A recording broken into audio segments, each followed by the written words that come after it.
Hello, everybody, and welcome back to RAID Virtual ahead of the RAID physical RAID Brussels conference that will be taking place in Brussels on the 23rd and 24th of September. We very much look forward to seeing you there again at the Stanhope Hotel for the global meeting place of regulators that Rafa Aran and Colin Weapond and others were envisaging earlier today. It's great to be able to provide this platform. And we've also been talking about the balance of risk and opportunities, and nowhere is this more apparent in the field of AI governance. So without further ado, I'll hand you over to Nicolas de Bouville, Privacy Policy Manager at Meta, to moderate this panel on AI governance, risks and opportunities. Over to you, Nicolas. Thank you.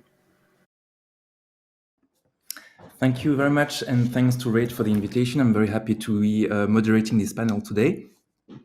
So I'll start with a brief introduction before we introduce our different speakers for this session. So obviously, over the past 2 years, we've seen that countries around the world have been designing and adopting AI governance frameworks. And they've taken different approaches, from comprehensive legislation to more focused legislation focused on like specific use cases, but also like national AI strategies or even voluntary guidelines and standards. And one of the key challenges for all those different approaches has been, of course, to find the right balance between innovation on the one hand and managing risk on the other hand. We are also seeing a different number of multilateral efforts to try to coordinate all the different efforts at national level. And so I can mention a few of them. So, of course, the role and the work of the OECD has been central. The work of the G7 with the Hiroshima process, of course, has also been like very important in the last 2 years. The work of the Council of Europe with the international treaty, the work of the African Union, and of course the work of the UK government with the AI Safety Summit and potentially the follow-up event that will take place in France. And ultimately, it will be organizations, whether they are private or public, that will need to adapt to those different legal framework and with, of course, a strong need to have legal certainty for them. And so today we are going to talk about all those different issues, and we are joined by 4 great speakers that I'm going to briefly introduce before we just diving into the very specific questions. So first of all, we are going to have Dr. Anna Christmann. Anna is the Aerospace Coordinator of the German federal government. She's the Commissioner for Startups and the Digital Economy at the Federal Ministry of Economic Affairs and Climate Action.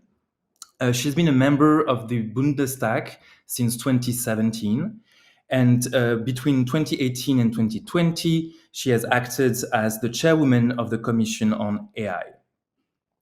We are also joined by Yordanka Ivanova, who is a legal and policy officer at the European Commission for DG CNECT, in the unit responsible for AI policy development and coordination.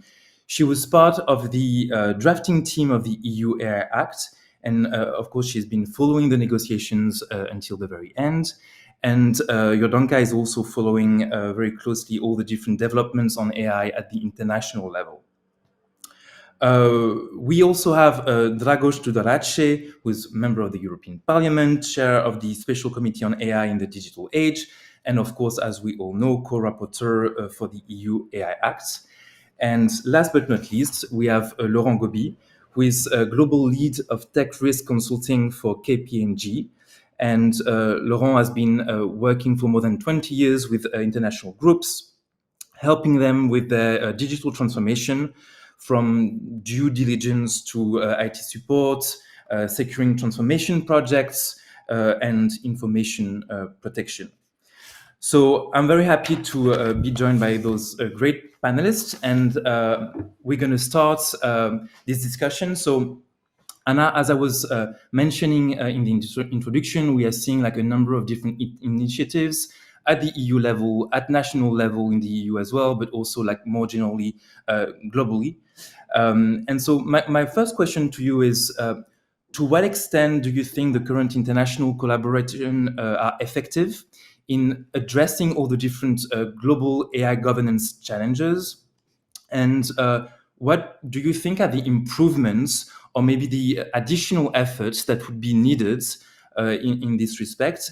And I'm thinking in particular to try to avoid maybe too much fragmentation and try to achieve, I would say, consistency at the global level. Yeah, thank you so much. Happy to be here. And maybe I can add in the beginning that I'm also involved in the discussions at the United Nations level currently, because I'm a member also of the high-level advisory body of the United Nations on artificial intelligence, which is part of the process for the Global Digital Compact. And I think that is just one of the very prominent initiatives right now that try to bring the whole international community together when it comes to AI regulation. But maybe starting more in the beginning, I think first of all, it's really important also from a European perspective to really see the tremendous economic potential and also the societal potential of AI for the society, for the economy, may it be in agriculture, may it be in automation, robotics and industry, health and wherever else. And I say this in the beginning again, because I think for Europe, it's very important to show how much expertise and research and how many companies we have in Europe that do really strong development of AI. But still, it's also a very important point of time to have the AI regulation in Europe, because of course, there are the risks of hallucination, of discrimination, misinformation, and I would say risks that are very important when it comes to the questions of democracy and values that we have in Europe. So I think it's very important that we have both things going on in Europe. One, the research and development side, where we need to be even stronger than we are already, but also now with the AI Act to have the regulation that saves our values. And that, I think, is an example for a regulation that can really bring the two things together. Still having innovation possible on the basis of this regulation, but minimizing the risks.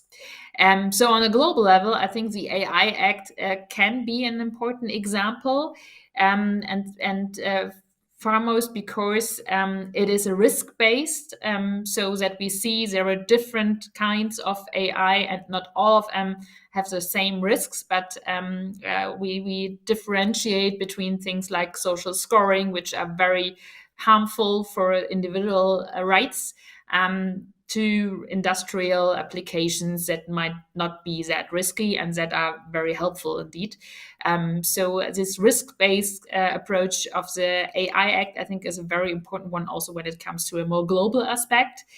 And also it shows how important it is that different governments come together in regulating a technology like AI, and not really regulating the technology itself, but its application. I think that is really also very important, because the technology itself is not the one that is can really deploy risks, but it's more how it is applied.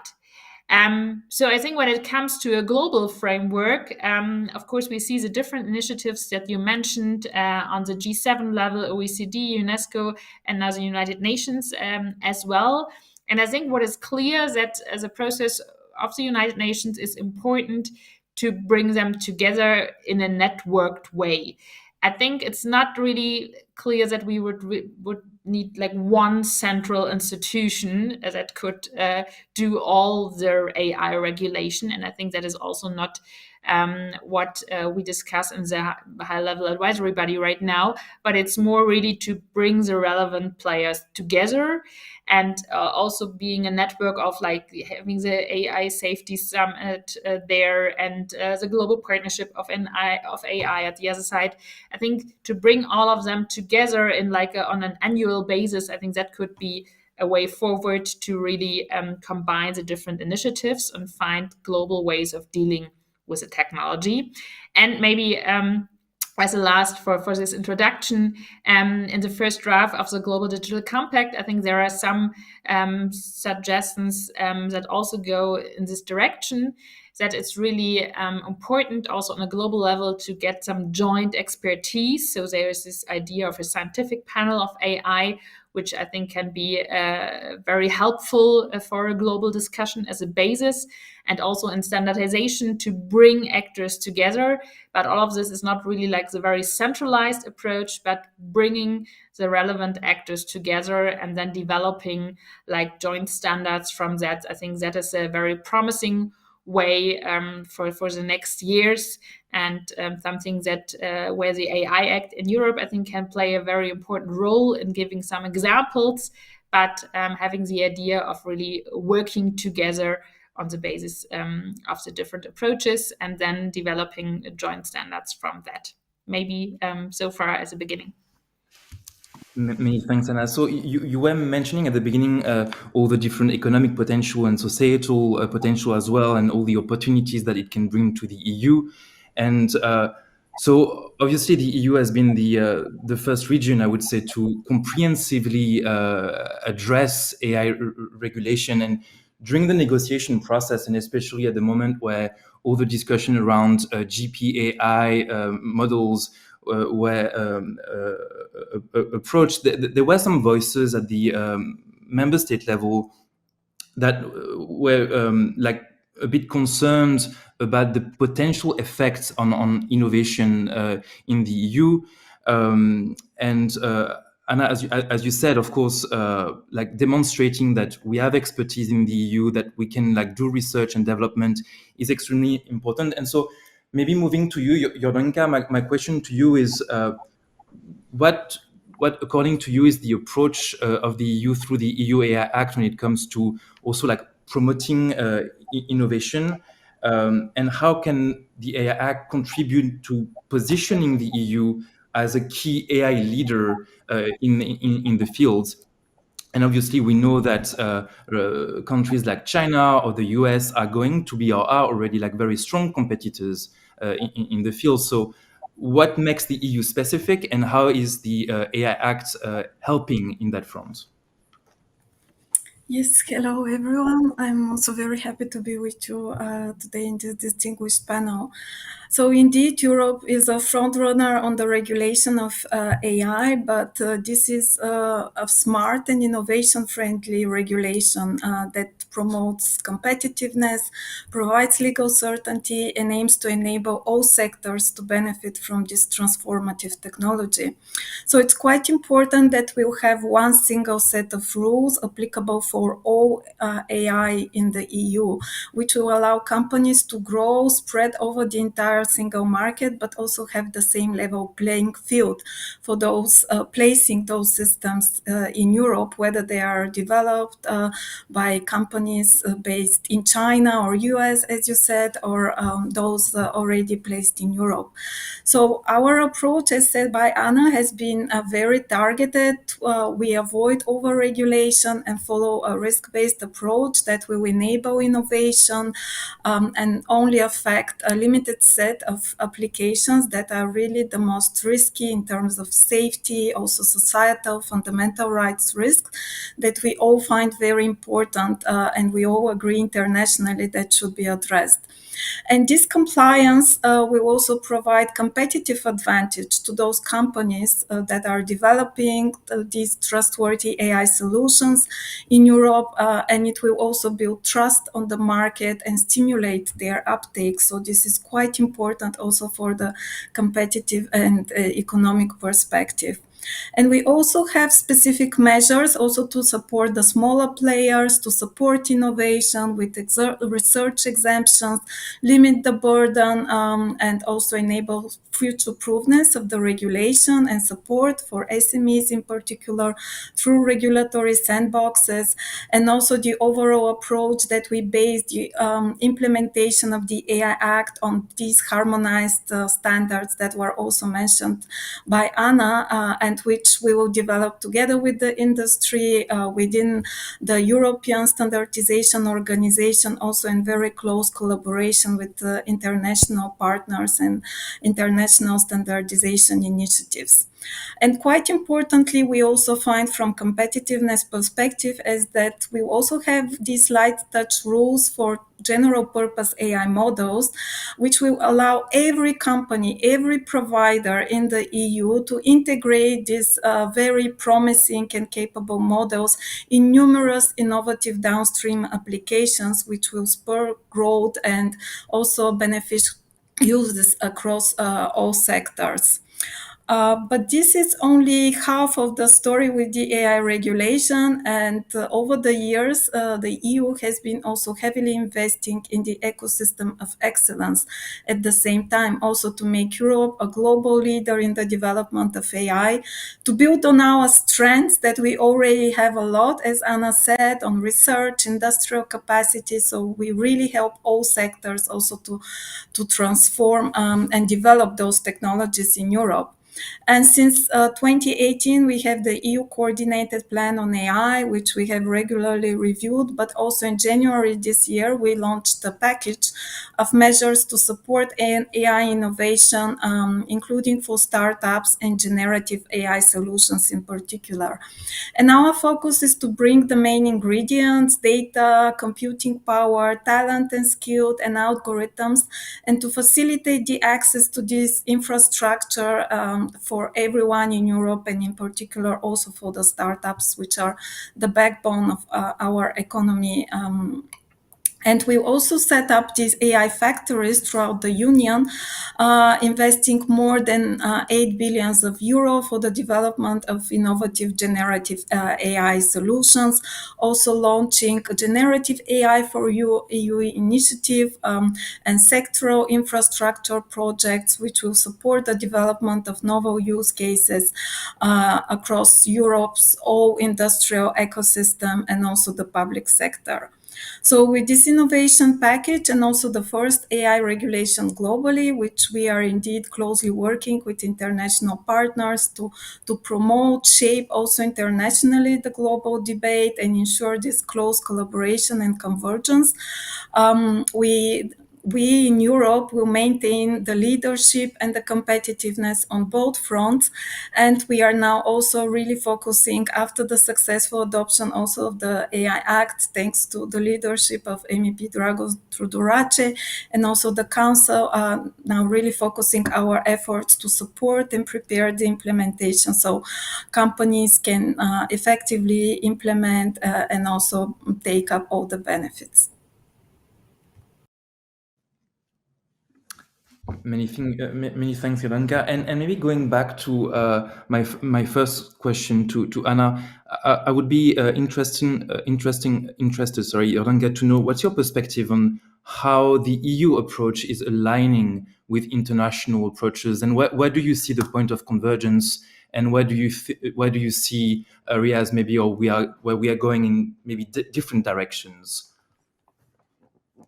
Well, I think we are quite aligned in the understanding that we all try to benefit, as we say, the benefits and the risks of this promising technology on certain major principles like the risk-based approach, and also in these relevant initiatives that you also mentioned in the beginning, and then Anna also said that now are also going up to UN level, but during the negotiations already on, for example, general purpose AI models, we've really built and aligned on the good practices, the common principles that are relevant also in the G7 process.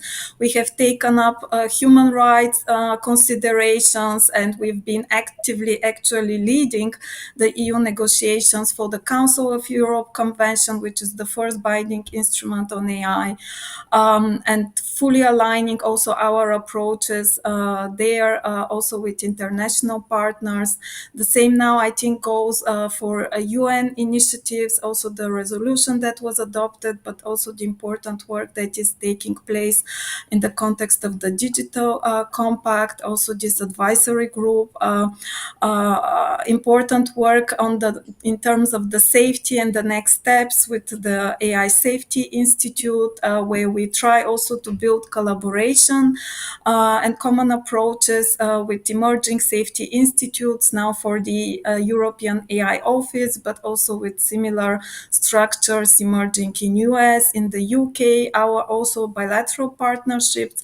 So I think indeed that now this convergence and a lot more will be happening in the next years. We'll have a key role for the AI Office also to further steer, represent the EU in these processes. And we do hope also that we use the AI Act as the first comprehensive regulation that we see has quite positive also adoption from other regions, countries to be setting the golden standard in that direction.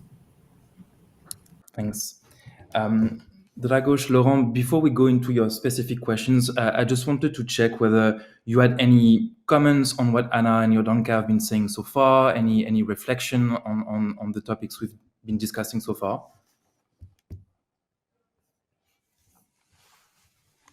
If not, it's okay. We can move on to the next topic.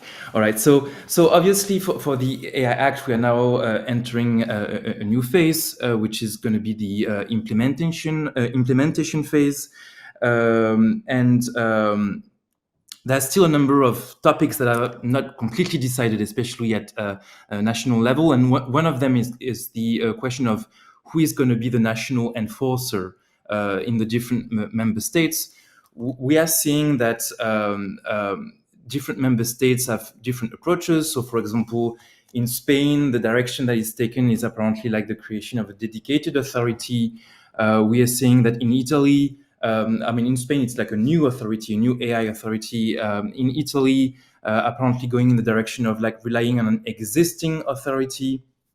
And for the EU, obviously, the EDPS, so the data protection regulator, is going to be the authority in charge. Other member states have maybe not yet completely decided. So you might all know of the consultation in Poland around this topic. And of course, the role of the enforcer is key in also interpreting the text. And so, Dragoş, I'm interested in your perspective in this, and what's your take on what kind of authority is a good fit for the EU AI Act, and also like how to ensure that in the implementation phase, the AI Act is construed in a way that can foster innovation at the EU level? Well, first of all, good afternoon to everyone.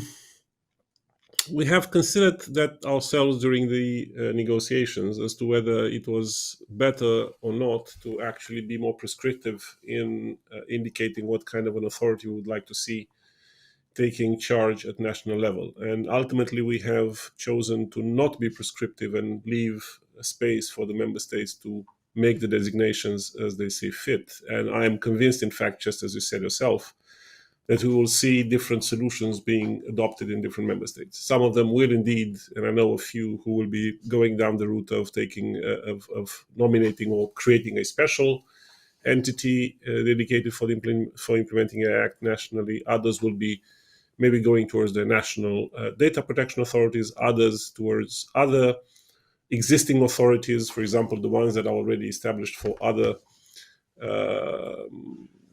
regulations in the tech sector, maybe together with the ones responsible under the DSA or other instruments.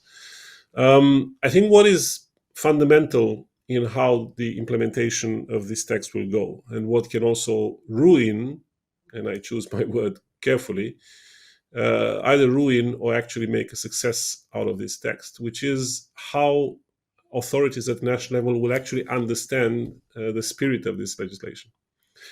Where the authorities will be sitting and whether they will be overlapping with others or be separate, independent, non-independent in terms of other existing entities, that is less important as long as they all understand and that understanding is shared and there is a coherent implementation of that understanding, what their role is as regulators. Because the AI Act, and I think Yordanka mentioned that already, and also Anna earlier, is not like, I don't want to say it's special from others, it's not, but I think it is quite different in terms of the approach that it takes to governance. It introduces quite a number of novel concepts in terms of being flexible in the way enforcement will go. It's relevant for the foundation models and what the AI office will do, but there are also quite a number of instruments that are devolved at national level, and where, again, regulators should be acting a bit out of character from what we normally expect other regulators. They're not going to implement this law, or they should not be understanding their role as implementing this law with a stick in their hand. There are numerous provisions in this text which speak of the obligation of the national authorities to facilitate, to create conditions in the way they operate the sandboxes, in giving access to SMEs, in making sure that the SMEs have what they need, and that the right dynamic inside the sandboxes is created and fostered by those very national authorities that are responsible for setting them up. So again, there's a lot in this text which speaks of the need to foster innovation, as you said it yourself. And that is going to very much play out in the way the national authorities will be doing it. I actually had the occasion, I was invited 2 weeks ago for one of the first informal gatherings of those national authorities, those that were assigned already. And I passed these messages to them as well. I told them that there's quite a heavy burden on their shoulders in making sure that this implementation goes and respects that spirit that I mentioned earlier, that I have to understand that they have to collaborate with the subjects of the law, that there's a lot to this technology that no matter how many skilled people they will hire, not to mention that in itself, opening a bracket would be a challenge for them. But even if they manage to find that talent, there's still a need to remain open to what happens in the rest of the communities that are going to develop benchmarks, methodologies, tools to evaluate artificial intelligence, because without remaining connected and without collaborating with all of these entities, organizations in the private sector, then it will be very hard for them to fulfill their obligations. And last but not least is the issue indeed of coherence across the land. We keep saying that we want a single digital market. We're not going to achieve it if we have 27 different understandings and interpretations of the same law. If we're going to have in different member states a completely different take on how they need to interpret access to sandbox or the roles in the sandbox, for example, when it comes to interaction with SMEs, or how they interpret the thresholds of significant risk when it comes to evaluating which companies need to come under this high risk framework or not. So that uniformity is very important. Of course, the EU level governance plays a role there as well. And I also would very much like to see quite a strong and robust also role and understanding of that role at the level of the future AI office and the European Commission, in making sure that together with the board where all of the national regulators will be sitting, they would actually be ensuring coherence across member states in how this is implemented.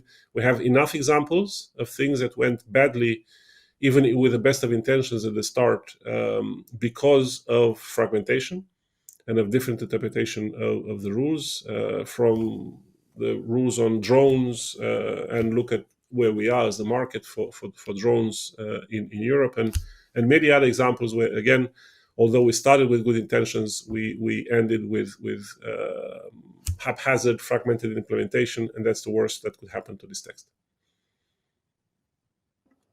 Many thanks. And actually, that like speaking about the AI office, I was wondering, Yordanka, if you could maybe give like a little like overview of like where we are with the AI office at the moment, what are the next key steps, and what will globally be the role of this office? Yes, thank you so much. So indeed, now there is the AI office that was decided to be established by the EU co-legislators, and actually, even in the end of January, the Commission already adopted a decision.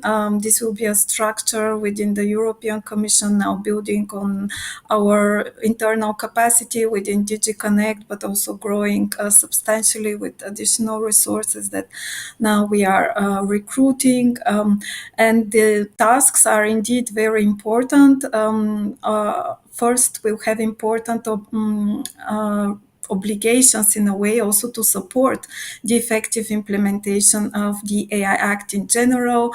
We'll have a lot of guidelines, implementing acts, exactly as mentioned by Dragoş, to really facilitate the common understanding of the national authorities, but also providers, giving further legal certainty, best practices, and common implementing rules how to implement the AI Act, but also envisage its future-proofness, for example, through delegated changes, amendments that we might need in the future.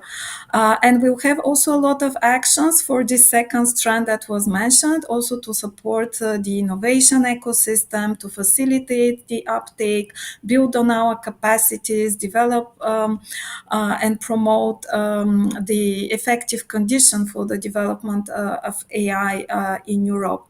And for general purpose AI models, we'll have also quite important role because we'll be the solely competent regulator to enforce the new rules. So this is quite important. And we will also have a very strong collaboration also with independent scientific experts. We are also setting up all the governance bodies that will help us in this process. As I said, scientific expert advice, but also stakeholder collaboration through the advisory forum. We'll be managing and providing the secretariat also of this AI board, which was also referred to by Dragoş, which will be actually the body where we'll have all national competent authorities and where we will ensure this effective and consistent implementation on a practical basis with the member states, including when we also need to do joint investigations, have common market surveillance activities. So it is truly, we have the same understanding and implementation and procedures that will allow us to achieve this consistent implementation of the AI Act. And last but not least, we also have this important role I also mentioned that will act as this reference point for international level, because we do now have a lot of activities in which we are already actively contributing, but will even continue more in the future. So really participating with in negotiations on relevant initiatives, but also establishing bilateral partnerships, both with countries starting to regulate AI and also others that have already, as I said, have their approaches. They are AI safety institutes, so we have this also collaboration internationally. Thanks, Yordanka. And before we move to the last topic, I just wanted to check with you, Anna, if you had any perspective from like Germany and member states, and like what are the discussion when it comes to what authority should be in charge, and what do you think are also the essential qualities that a regulator of AI should have to be sure that they are seeing, the field of AI from a global perspective and not like through the angle of just one aspect. And yeah, I would be interested in your perspective on that. Yeah, thank you so much. And I think I can very well connect to what's been said, that it's very important that we have like a common understanding in the European Union for the implementation of the AI Act. I think the single digital market is really an important goal.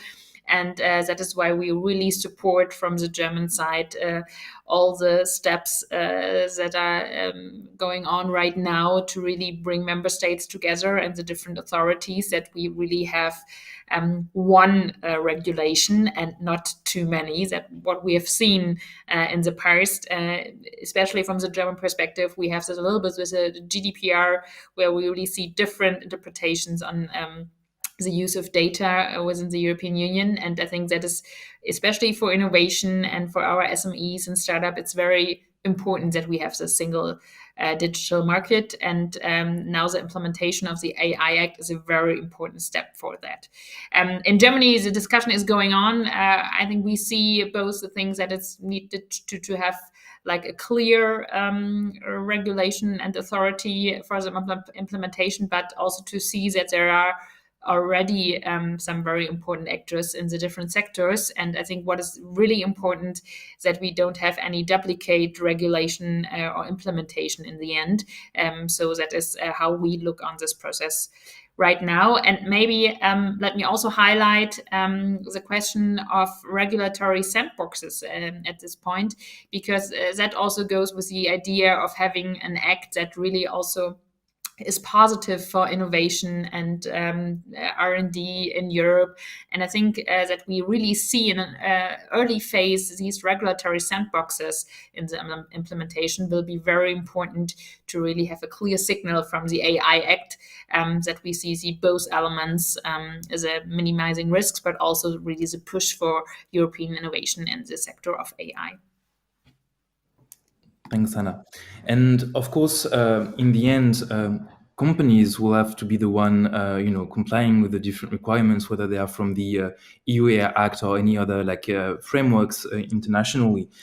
So, Laurent, turning to you, you've been working with international groups for many years, and I was wondering, what, according to you, what are the main challenges that organizations are facing in the development of AI, and how do they align with the EU AI Act requirements? And more generally, what kind of practical advice could you provide today to a group that is facing those different challenges? Many questions. So good evening, everyone. Maybe to react on some of the previous discussion. So as you can imagine, of course, we do not pretend to represent all private and public organizations, but I think we have a good sample. And what we see on the market, what people are telling us, I would say we have three main ideas that are coming out from those discussions. The first point is that a lot of companies are still looking at what are the best use cases. For me, what can I do really with generative AI? So I think it's important to have this in mind. It's, we are still in a period of time where it's a kind of gold rush, like we have in the late 90s for e-commerce, for instance, where everyone is trying to find, the big piece of gold, as you can imagine. And the technology stack is evolving very fast, so it's pretty difficult to do that. And when we are talking about regulation or looking at what is the AI, we are talking about the tool in itself, but we are also talking about the outcome and the result and what the tool allows us to build. So I think it will change over time in the next few months.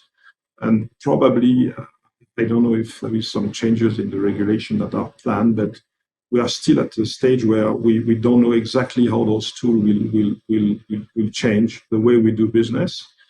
I just will take an example. Foundational model have a capability for really managing and interpreting and compiling unstructured data. And historically, unstructured data, some people say it's 90% of the data that are unstructured in the world. So it's really a large piece of information that is a new area for growth. So it's really good for innovation, of course. The second question that we have from a lot of companies is, how can I be sure that this will be secure and safe so that I can put all my data in this kind of system and not being at risk? And then the third question is, how should I organize my team, my people, my company? So what should be the governance for that? And this question is not so easy because as you can imagine, for AI tool or AI solution or system, you have really a lot of skills that need to be organized and that are part of the solution and the delivery at the end of the game. So now if you come to the regulation, first, I think it's a good thing to have a risk-based approach because it makes sense for adapting this approach to the size of the company, to the number of AI solution, and also the position of the company in the value chain. Because depending on where they want to play, they will have different objective and different challenge. Practically speaking, the first step, important one, is really to make this inventory of AI system, which, I mean, it looks easy, but in the technology space, we always had in the past those IT shadow system. So we're going to have those AI shadow systems also that will exist. So we'll need to deal with that. Secondly, I think one part of the regulation which need attention because it can be time consuming, but it's key. It's really, the documentation, the testing, and all the things that will allow to ensure the reliability and the explainability of those AI systems. And as you know, I mean, those kind of things are really time consuming in terms of resources, system, processes. We anticipate, and that's why we are starting a discussion with a lot of companies at the moment, that a lot of those things will be automated as much as possible. And then you have the question of the different stakeholders that will be part of the regulation effort. Within a company, you can imagine that the chief information security officer, the chief information officer, the chief technology officer, the chief data officer would be part of that game, but also the legal function, the general counsel, the data privacy officer, and also the business. So when you put all the stakeholders in one group, you realize that it's typically a C-level problem, and it goes directly to the CEO and his team. So that will be really also probably a good driver for the regulation because it means that you will have more probability to have a good funding for those kind of efforts because of the criticality for the whole business. And then my last point is, I think one attention point. As you can imagine, a lot of companies are operating, whether public or private, in many countries. Then you have the question of how do you ensure the compliance with multiple regulation. So of course, when I say that, it's not new. We have many regulation in a lot of different spaces, like in finance, for instance, and it evolves time. But the point is that, we as it's really emerging and starting, I think it will be really an issue for large corporations across countries to cope with those regulations efficiently. Yeah? So not adding too many layers. So that's basically what I can say to summarize, say the key attention points. And as a conclusion, maybe I think beyond the compliance, one important point is maybe to leverage the regulation requirement as enablers for company. Because there are really good basis for that in the regulation, and to use those requirements in the most efficient way, so that it will provide accelerators for companies instead of just blocking points. Many thanks, Laurent, for your perspective, and that actually brings us almost to the end of the panel. We have a bit like about 1 minute left. I want to make sure before we close the discussion that maybe any of you have any last comment, any last point to add.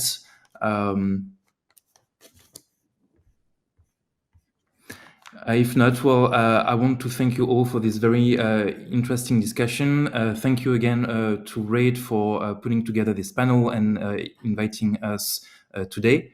And yeah, I wish you all a very good day. And the discussion will for sure continue in the next month and years. Thank you very much. Thank you. Thank Bye. you. Bye-bye.